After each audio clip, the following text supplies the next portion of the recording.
Hello, everybody. This is Chris with 72 Sold. We are starting 2024, and I am bringing into the fold today a personal friend of mine and the smartest man I know when it comes to money, Doug Wanner. Doug is a managing partner and owner at Envision Capital here in the Twin Cities. He's the only guy who I would let finance my home, and like I said, pretty smart when it comes to money. So, Doug, 2023 was pretty, I don't know what you want to call it, but it was all over the place. Interesting. Especially those interest rates. Yeah. How did we get there? We went from this nice market of 3% to over 8% at one point. What happened?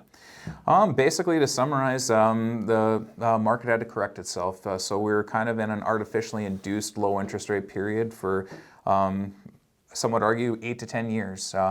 We got there. Government intervention was involved. There was a direct purchase of 10-year Treasury notes by the government and mortgage-backed securities, which is part of normal monetary policy. There was lots of reasons to have a lower interest rate environment, and basically it got to the point though where the rates were too low for too long, and we needed to kind of correct things. So basically, starting at the end of 2021, the government stopped being directly involved in the markets. They stopped purchasing the 10-year Treasury notes and the mortgage-backed securities, and that activity had a direct effect on interest rates. So they started to creep up as they were no longer involved in the market.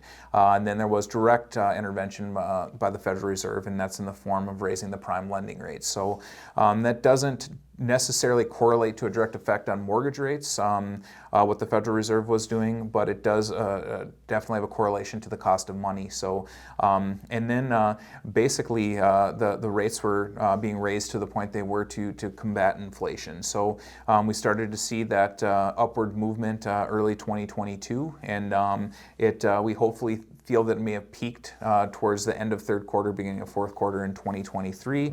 And kind of what the green light that we received that kind of corroborates that thought is that the Federal Reserve Chairman Powell came out about a month ago in a press conference after the November Fed meeting and did announce that they are anticipating it was in the December meeting. They did come out and announce that they anticipate lowering rates upwards of 3 times next year. So the markets rallied correspondingly with that news. They're speculative in nature, like the stock market. So we saw rallies in both the 10-year Treasury note markets and the mortgage-backed securities markets, and saw rates roughly fall about 150 basis points. So just generally speaking, no specifics. Rates on at one point on a national average on a Fannie Mae and Freddie Mac conventional loan did peak at a little over 8%. And now they're down around 6.5% or a little bit lower in some instances. And when I'm quoting rates, I can't stress enough that we're talking about the standard conventional loan rate. There are specifics, there's credit scores, there's other down payment sizes that are involved in those calculations, but we're using a bundled average. FHA, USDA, VA, they all have their own metrics. Right. They do kind of trade in tandem too with a conventional loan. So when you see rates decrease on a conventional loan, it's safe to say that we're going to see that corresponding decrease in those other programs.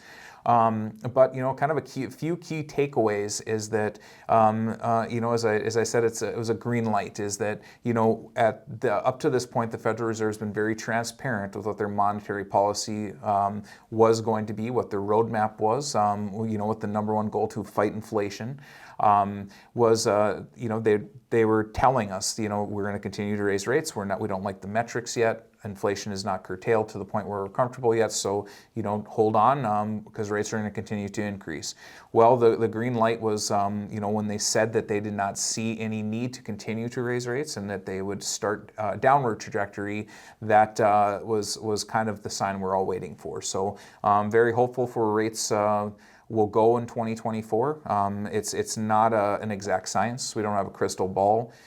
So we don't know exactly where they're going to land. Kind of the general consensus and hope across the analysts that we follow and respect, hoping mid to high fives. 5.75 seems to be a kind of a popular estimate for where rates may land in 2024. But I mean, it could be a measurable amount on either side of that number. We don't, again, it's an inexact science, but the general trajectory right now is downward, which is an abrupt departure from what we've been experiencing over the past 2 years. So. Got it. No, I know, and I know we all hope for lower rates.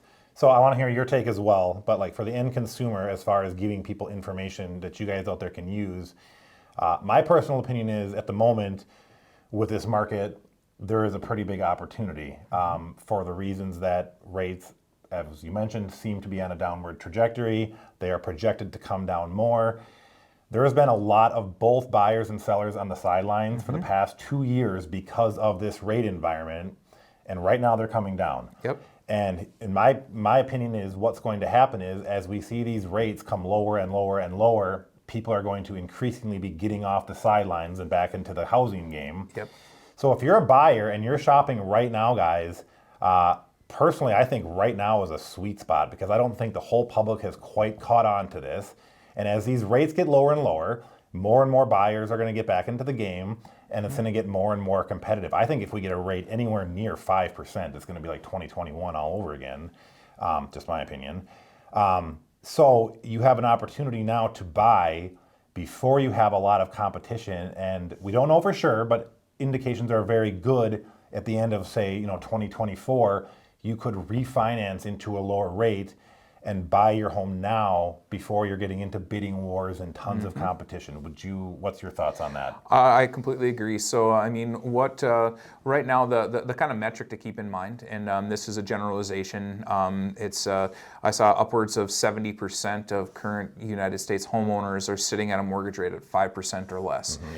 So, with a good chunk of them, maybe sub 4, some sub 3%. So basically, when you have that large of a demographic that's at that low of a rate, and rates are at 8% where they were, there's not going to be a lot of conversations in those households about buying that next house or moving or doing anything to tip the apple cart with their current financing situation because it's too cost prohibitive. Right. But what's going to happen is when rates get back in the fives or within a reasonable distance of where a current homeowner is sitting with their current interest rate, there's going to be a lot of conversations that are going to be had in regards to that move-up buyer. It's a very, very pent-up demand right now in that demographic. And as these rates continue to go down, and even with where they stand right now, you're going to see more people kind of contemplating getting back in the market. And so when there's more people in the market, there's going to be more competition. And with more competition, you're going to see higher prices because the root of the problem is inventory. So if you have more people competing against you as a potential buyer, it's going to lead to higher rates or higher entry points rather. And in my opinion, the most important component of long-term, long-game financing on a piece of real estate is the acquisition price. Is that the interest rate, as we've all seen over the last, I've been doing this 21 years, the interest rates vacillate wildly. There's a very good chance in your home ownership cycle that you're going to be able to get into a situation where you can refinance and have a lower monthly payment correspondingly. I know that doesn't apply to a lot of people that bought in 2019, 2020. But generally speaking, you're going to see a window of opportunity where you can refinance. And so what you buy that house for long term is more important in my opinion. And so, getting that first home or your next home at a discount compared to what you're going to see when there are more people in the open market looking to buy is a really smart and savvy long-term move in my opinion. Makes sense to me. There you go, guys. We are going to try and bring you one financial topic on a monthly basis, giving you guys straightforward information without an angle or a slant, trying to convince you of one thing or the other. The idea is to give you guys straightforward information so you guys can make the best decisions for yourself. If you have questions, reach out, let us know, and we'll see you next time.